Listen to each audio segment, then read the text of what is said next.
아버지 감사합니다. 주의 말씀을 통해서 우리에게 주의 은혜를 깊이 경험할 수 있는 시간 되게 하시고 또 우리를 향한 하나님의 뜻 앞에 겸허하게 순종할 수 있는 우리들 모두 되게 하여 주옵소서. 예수님의 이름으로 기도합니다. 아멘. 아멘.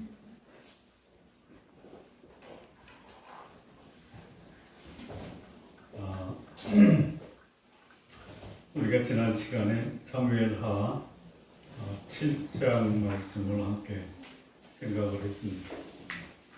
사무엘하 7장에서는 다윗의 전성기에 그가 보여준 인격적, 영적 성숙함을 생각을 했습니다.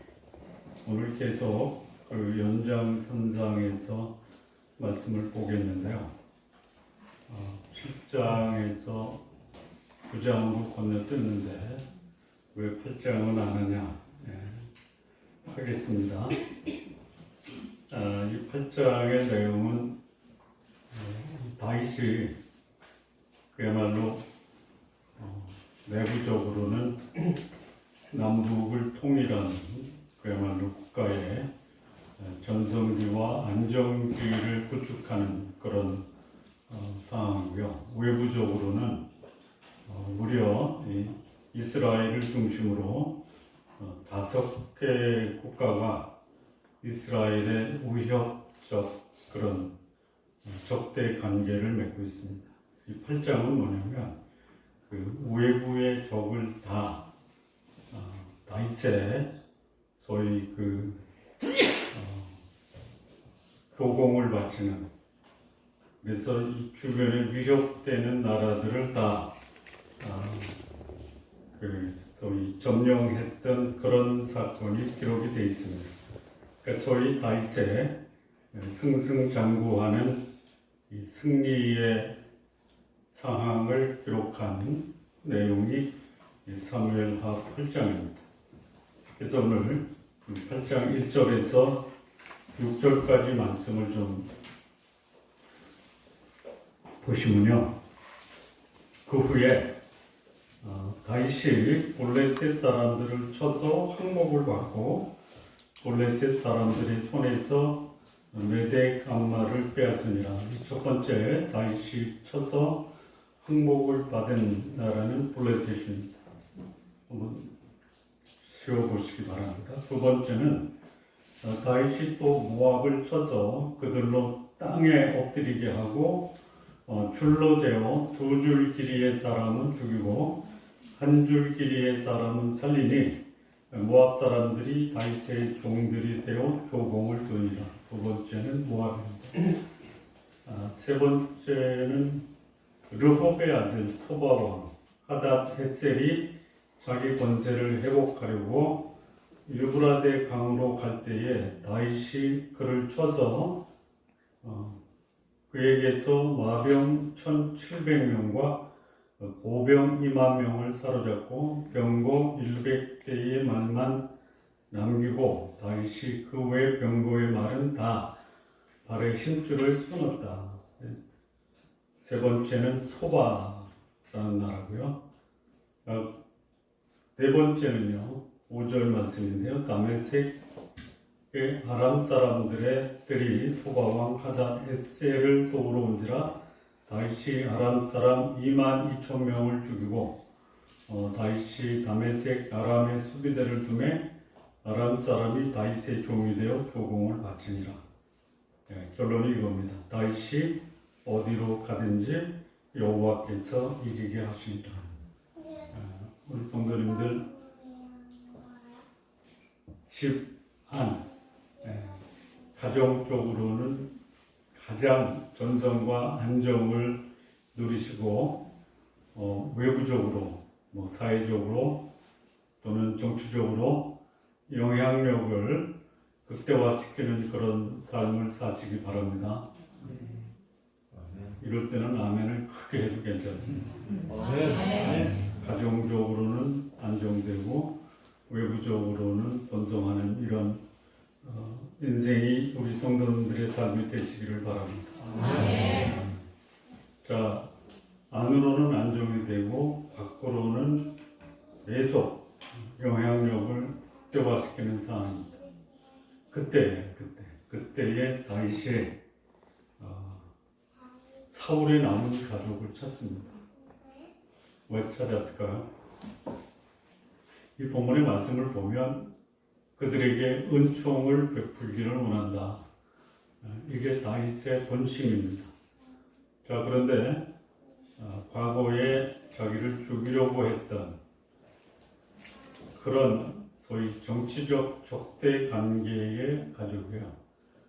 여러분, 정권이 바뀌고 과거에 정치적인 적대 관계에 있던 사람들은 차기 정권을 잡은 사람이 대체로 어떻게 하는 것이 소위 일반적인 현상입니까? 보복하죠. 이게 위협의 그 강도가 커지면 소위 그 보복의 범위가 어디까지 미쳐요? 어디까지? 전혀 그거는 우리하고 상관없죠. 역사적으로 보면 부족을 멸한다. 단순히 그 정치적인 그런 그 적대 관계에 있었던 그 주변의 가족이라는 이유로 그 목숨에 위협을 당할 수 있는 그런 상황이었던 경우도 얼마든지 있습니다. 자, 왜 다윗의 그 남은 가족을 찾았을까? 일말의 가능성이 뭐냐? 혹 다윗의 남은 가족들이 사울 이렇게 빨리빨리 알려주시는데 사울의 남은 가족들이 자기의 소위 정치적 적대 관계를 가질 수 있다. 여러분, 다윗이 후에 도망자 입장이 됩니다. 누구한테 쫓깁니까? 전에는 사울이지만 나중에는 아들에게 쫓겨요. 그때에 아들에게 쫓겨서 도망 다닐 때 가장 강력하게 이 다윗을 그 위협을 줬던 그 사람들이 누구죠? 이렇게 하면 대충 그냥 눈치로 사울이 아니고 베냐민 지파의 사람들이에요. 사울이 어디 지파입니까? 베냐민이에요. 그래서 언제든지 호시탐탐 기회가 되면 다윗의 그 정치적 지위를 위협할 수 있는 존재들이 누구냐? 사울의 가문이 될 수 있어요. 그런 상황입니다. 그런데 그때에 다윗이 원수의 가족, 한편으로는 아주 절친한 친구의 가족이에요. 그 요나단의 아들 무비보셋을 대하는 이 다윗의 모습을 보면 진심이었고, 그리고 그가 참 하나님 마음에 합한 사람의 모습에 아주 전형적인 모습을 보여주고 있다라는 것. 우리 성도님들, 이 신앙은 뭘로 드러나야 된다? 네? 마스크를 써서 말씀하는지 제가 잘 삶으로.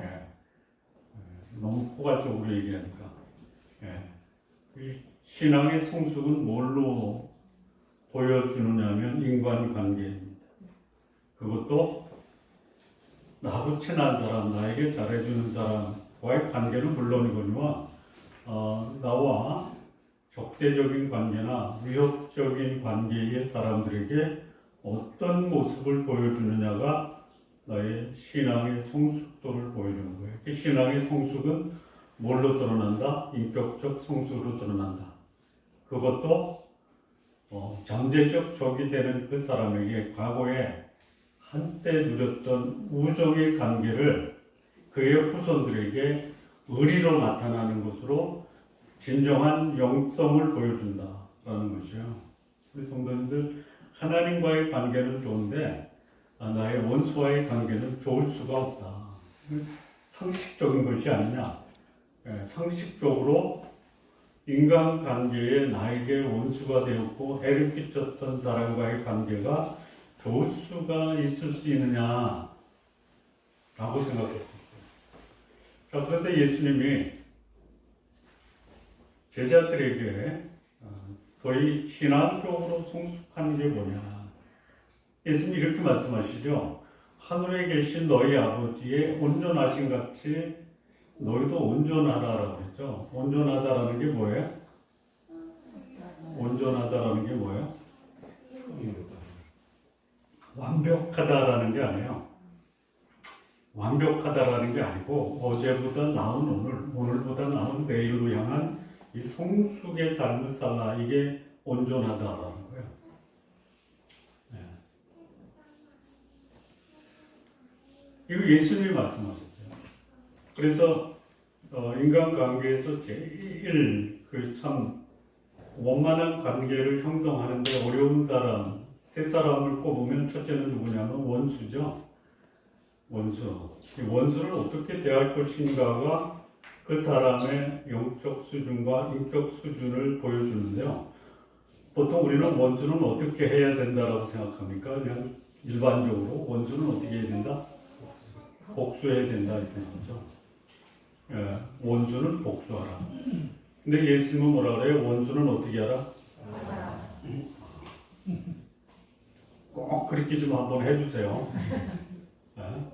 두 번째, 나에게 괴롭히고 고통을 주는 소위 핍박하는 사람은 어떻게 해야지 일반적으로 정상이에요?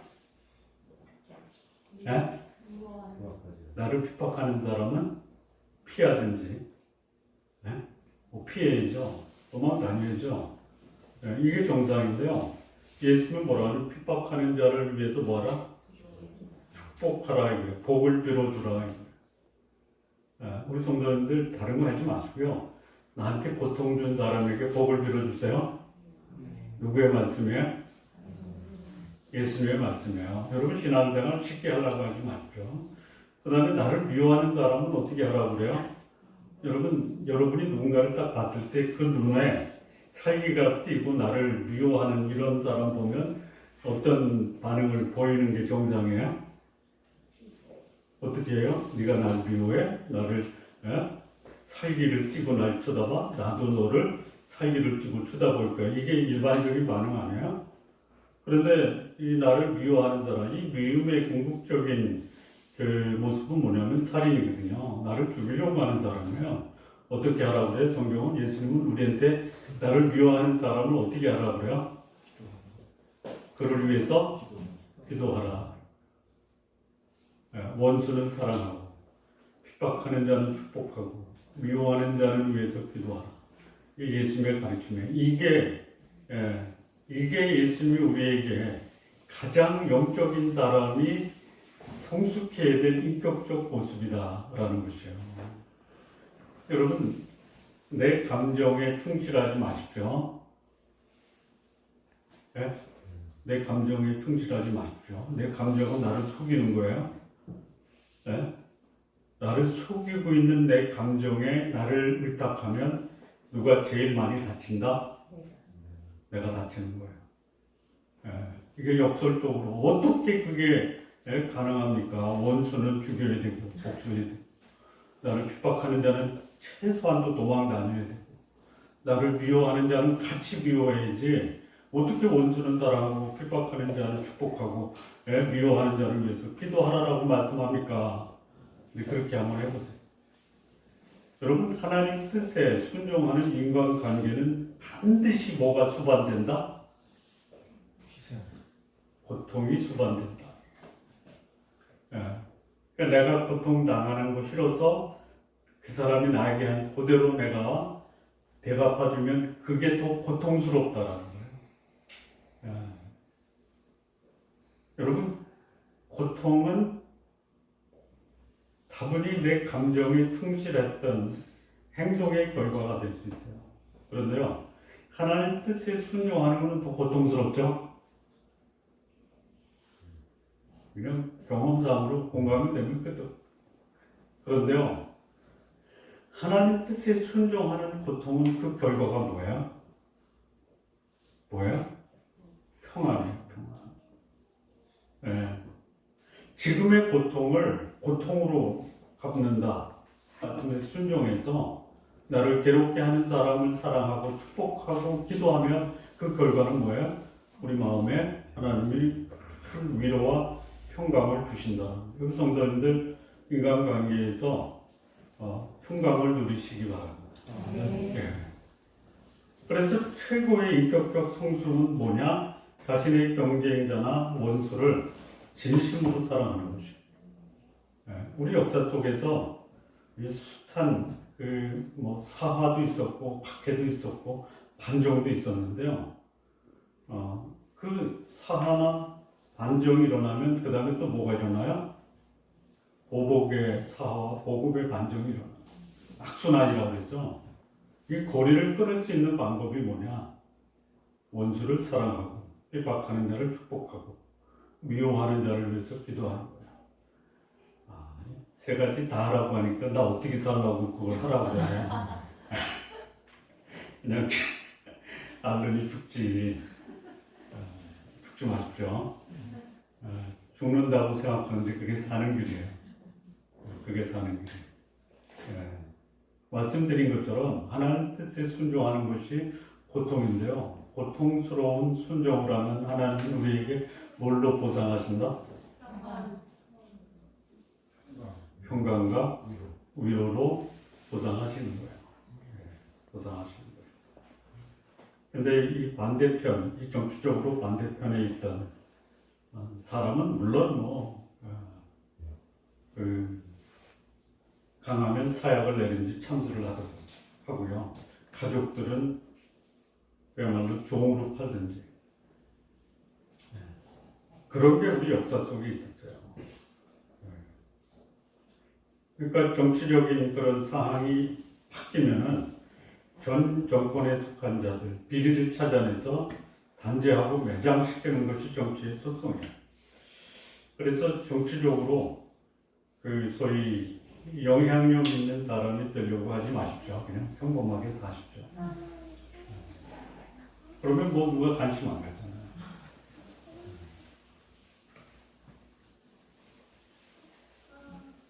자, 그런데 여기 이제 오늘 본문은요, 사울이 죽고 다윗이 사랑했던 요나단도 죽고, 이 다윗이 사울 가문의 남은 자를 찾아요.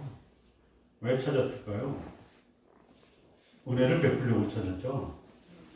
이게 다윗의 모습이에요. 일반적으로 보면은 다윗과 같은 생각을 할 수가 없잖아요. 아까도 말씀드렸다시피 잠재적, 정치적 경쟁자가 누구냐면 사울의 가문이에요. 여기 이제 그 등장하는 인물 중에 여러분이 별로 이렇게 신경 안 쓰고 봤던 사람 하나가 있는데요. 누구냐면 시바라고 하는 사람 있죠. 시바. 이 시바가 누구냐면 사울의 종이었어요. 다윗이 부르니까 여기 두 발을 떠는 무비보셋이 있습니다. 여기서 등장하는 이 시바는 사울의 가문에 대해서 그렇게 모함이나 또는 악담을 하지 않아요. 그런데 이제 한참 가다가 다윗이 그 아들의 그 반역으로 쫓기잖아요. 도망자 신사가 될 때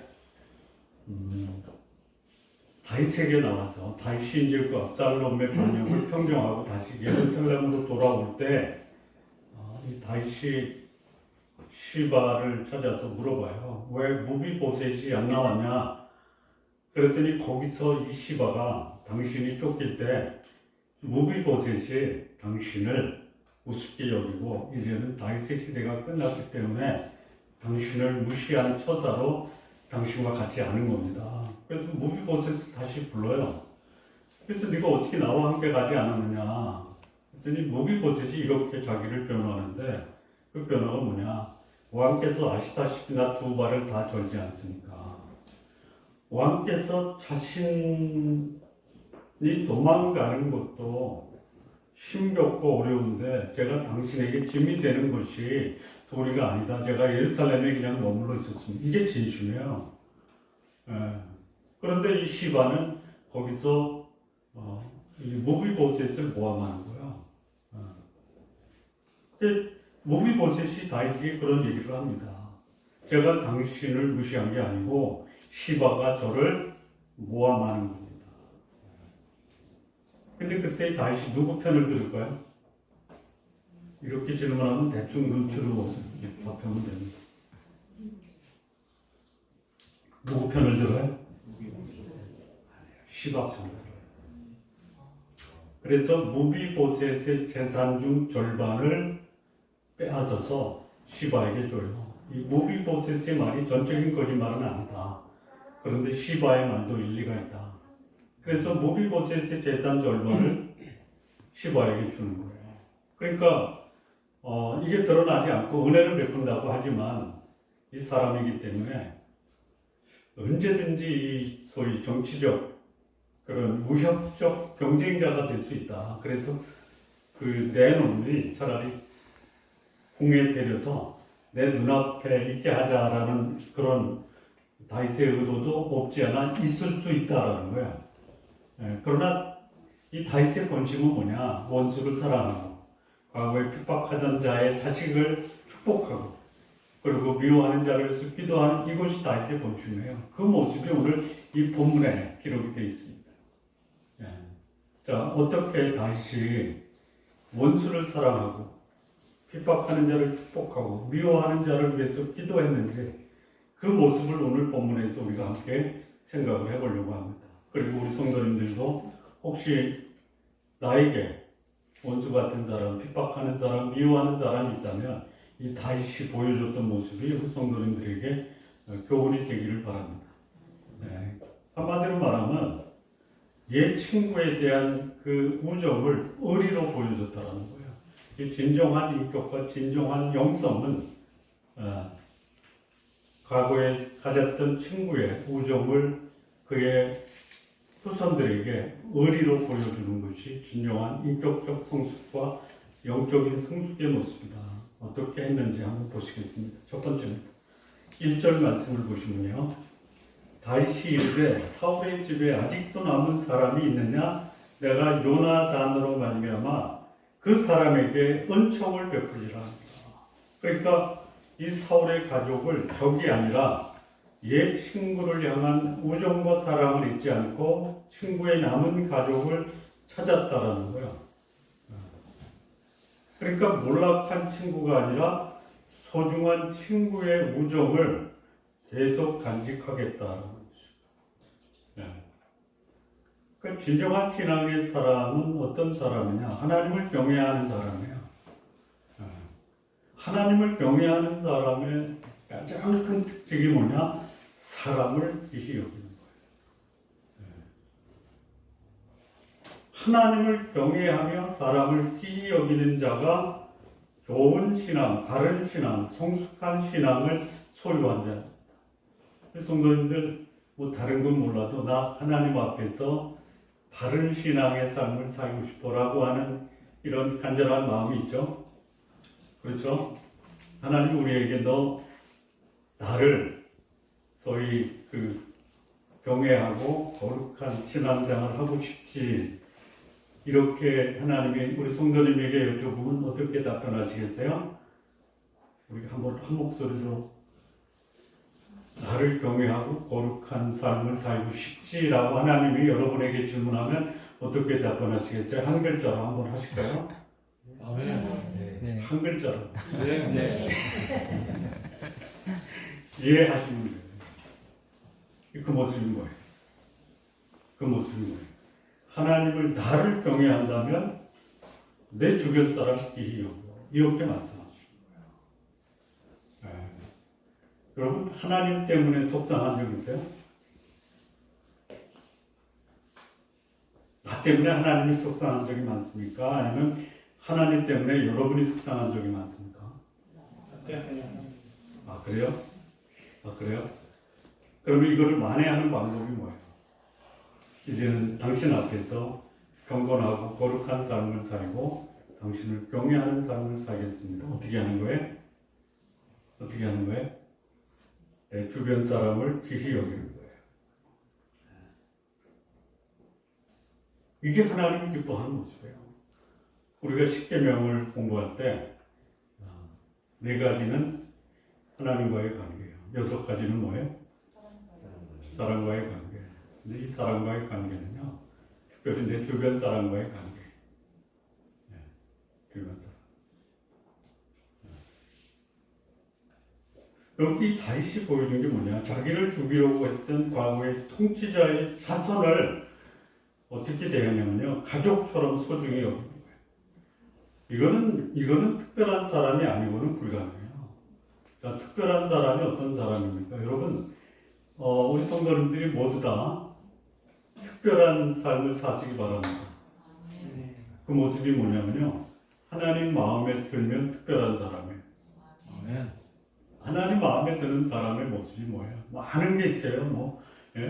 새벽기도 하고, 말씀 읽고, 전도하고, 예배드리고, 이거 다 하십시오. 그런데 하나님이 유독 하나님 마음에 드는 사람의 삶에서 보기를 원하는 것이 뭐냐? 인간관계 원만하게 하라는 것이. 특별히 나에게 원수 같은 사람, 나를 핍박하는 사람, 나를 미워하는 사람을 사랑하고 축복하고 위해서 기도하는 이 모습이 소위 하나님 마음에 합한 사람. 하나님을 잘 믿고 있다. 그런데 이상하게도 내 주변에는 마음에 안 드는 사람으로 가득 차 있죠? 안 그래? 그 중에 나도 나를 아는 누군가에게는 마음에 안 드는 사람이죠? 아닌 것처럼 표정 관리 하시기 바랍니다.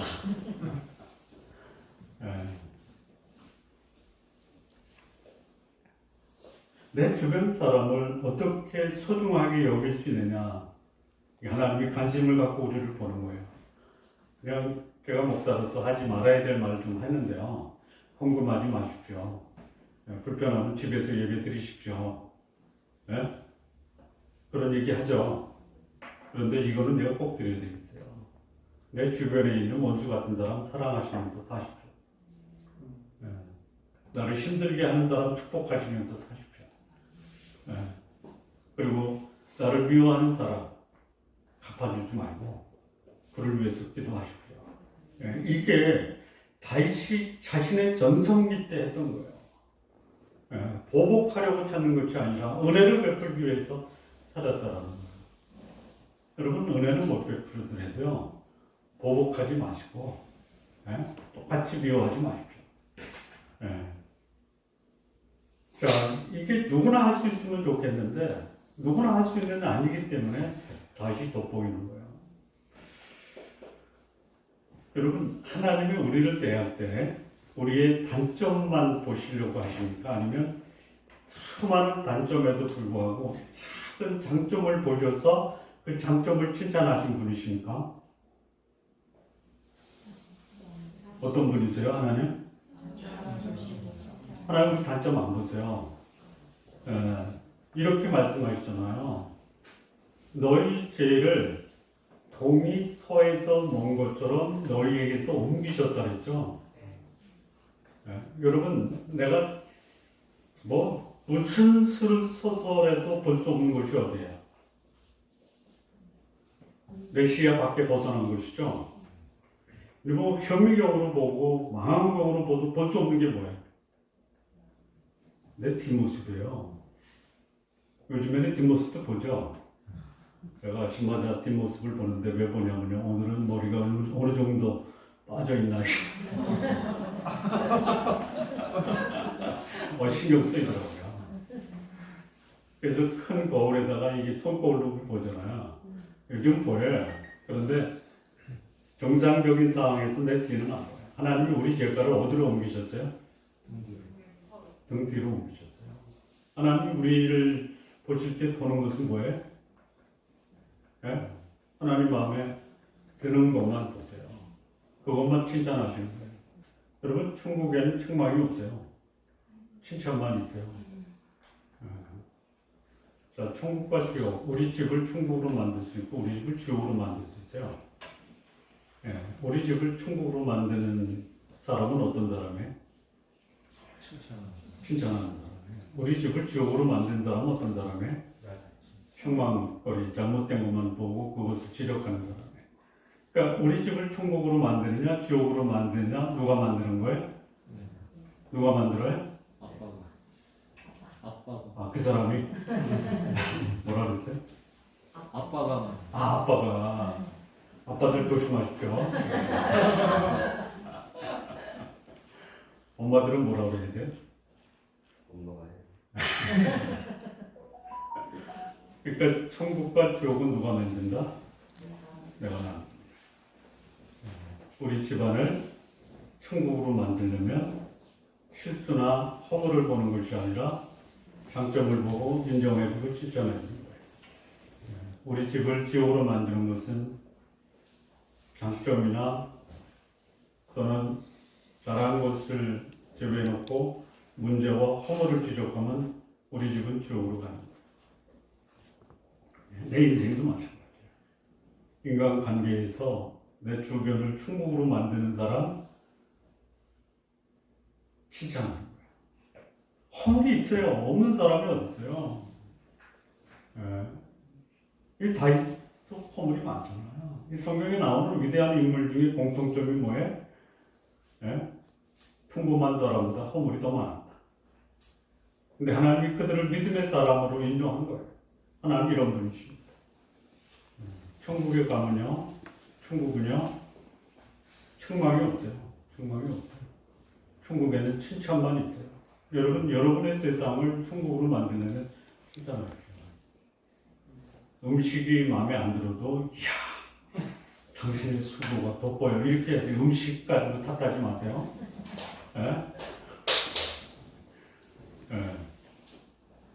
칭찬하면 천국이고, 책망하면 지옥이다. 자, 두 번째로. 이 사울이 자신의 우정을 의리로 나타낸 두 번째 모습은 5절에서 7절입니다. 다윗 왕이 사람을 보내어 로드발 암미엘의 아들 마길의 집에서 그를 데려오니 사울의 손자 요나단의 아들 무비보셋이 다윗에게 나와 그 앞에 엎드려 절하며 다윗이 이르되 무비보셋이여 하니 이르기를 보소서 당신의 종인이다. 다윗이 그에게 이르되 무서워하지 말라. 내가 반드시 내 아버지 요나단으로 말미암아 내게 은총을 베풀리라.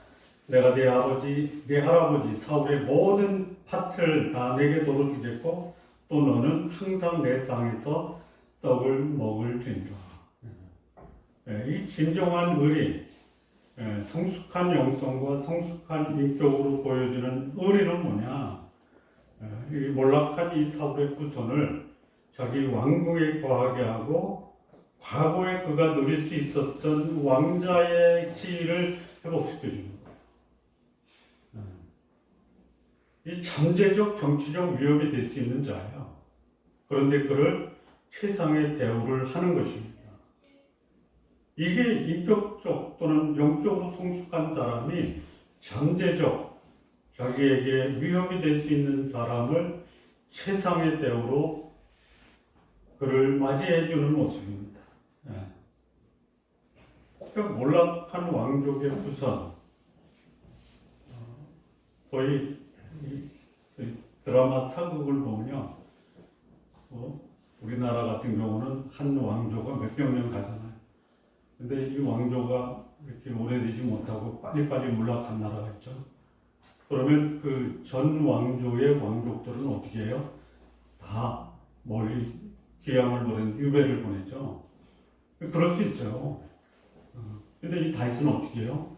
몰락한 왕족의 후손을 왕궁으로 데려다가 지위를 회복시키고요. 또 뭐를 또 줘요?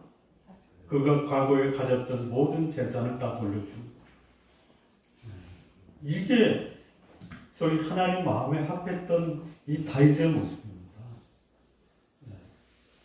잠재적 위협적 요인으로 생각한 것이 아니라 그가 보여준 이 의리의 그 내용을 실질적으로 그의 지위와 재산을 회복시켜줬다는 거예요. 이게 어떻게 가능했을까, 이게 어떻게 가능했을까요? 자, 이 보면요. 사울은 하나님의 뜻에 의해서 이제는 더 이상 이스라엘의 왕 역할을 못한다라고 하나님의 버림을 받았죠. 그런데 그거 인정 안 하죠. 그리고 자기의 정치적 위험 요인인 다윗만 제거하면 자신의 나라는 자기의 아들, 손주를 통해서 계속 계승될 것을 믿고 잠재적 위험 요인은 이 다윗을 제거하기 위해서 자기 인생을 바치죠. 그게 이루어집니까? 안 이루어지잖아요.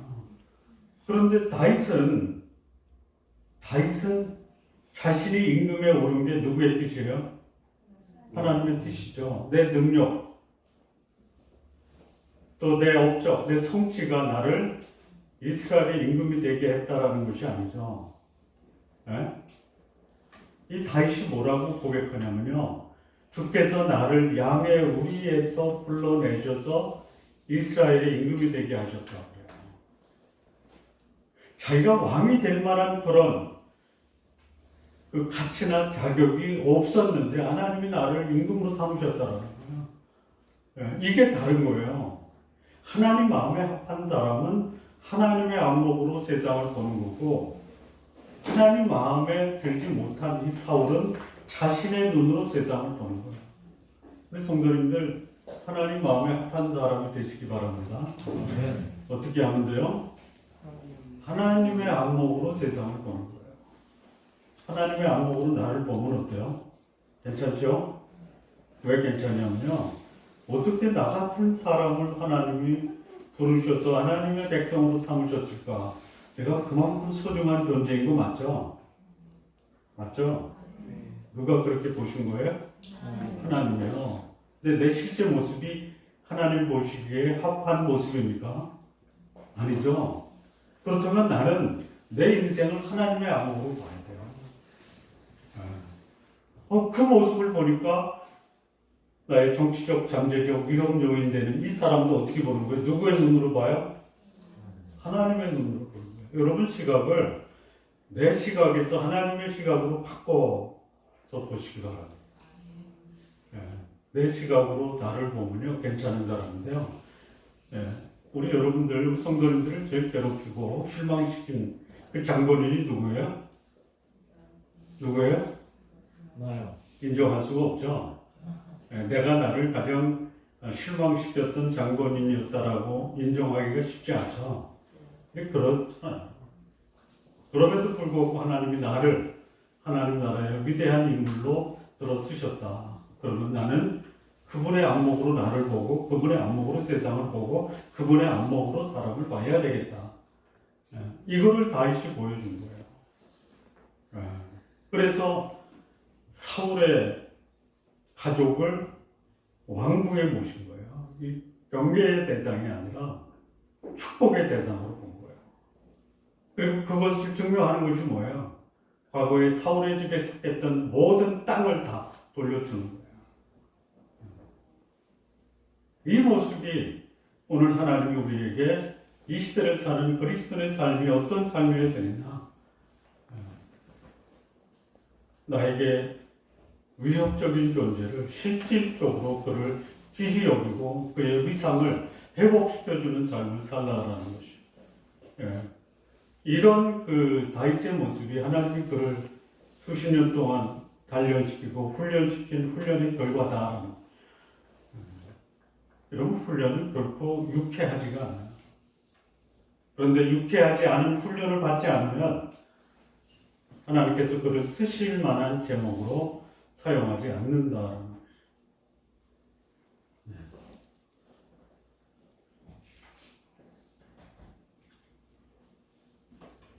자, 세 번째입니다. 세 번째. 9절, 10절 말씀을 보면요. 왕이 사울의 시종 시바를 불러 그에게 이르되 사울과 그의 온 집에 속한 것은 내가 다 내 주인의 아들에게 주었노니 너와 내 아들들과 내 종들은 그를 위하여 땅을 갈고 거두어 내 주인의 아들에게 양식을 대주어 먹게 하라. 그러나 내 주인의 아들 무비보셋은 항상 내 앞상에서 떡을 먹으리라. 이 과거 자기 친구 요나단의 아들에게 과거의 신분을 회복시켜 주고요. 그에게 속했던 종과 땅을 다 돌려줍니다. 두 번째에서 이거를 이미 말씀을 드렸지만 진정한 신분 회복으로 지위와 재물을 다 돌려준 거예요. 이 소위 표면적이고 형식적으로 과거의 원수된 사람을 용서한다. 화해의 시대를 열겠다. 그러면 어떻게 해야 돼요?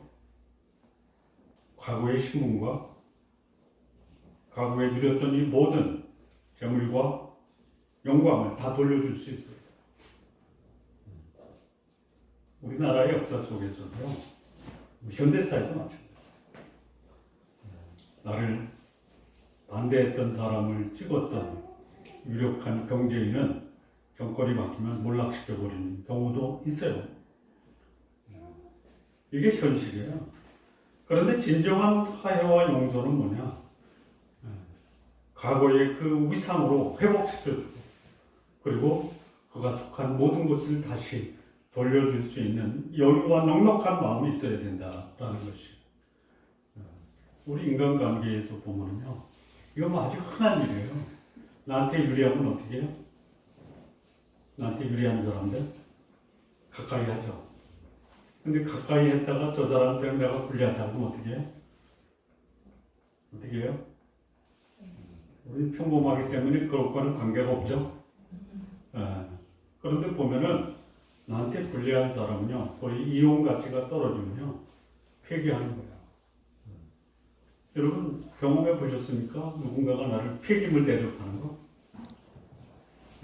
뭐 요즘은 폐기물도 가치가 있어서 돈 주고 버리지만, 폐기물을 돈 주고 버리는 건 가치가 있어서 돈 주고 버리는 게 아니죠. 안 가져가니까 돈 줄 테니까 가져가라 이거죠. 아무짝에 쓸모가 없어요. 근데 요즘에는 폐기물 처리하는 사람이 돈 많이 번다고 그래요. 가져갈 때 돈 받죠. 가서 분리하면서 이거를 또 재활용하고 판매할 때 돈 벌죠. 그런 폐기물은 되지 마십시오. 어쨌든 폐기물은 되지 말아요.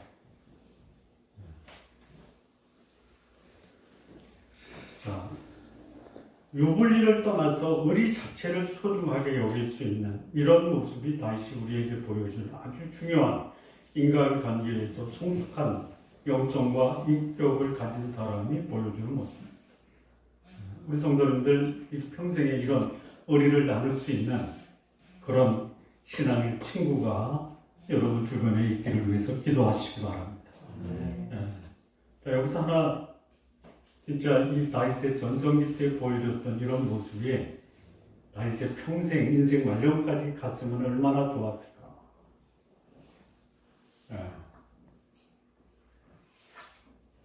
그런 아쉬움이 있어요. 이런 모습을 평생에 다윗이 간직했다면 그 삶이 우리에게 얼마나 큰 감동을 주겠나. 여러분, 잘 나가는 사람이 실수할 때 감동을 받아요? 잘 나가는 사람이 그야말로 실수 없이 잘 나갈 때 감동을 받아요? 네? 잘 나가는 사람이 실수할 때 감동을 받죠? 아닌가?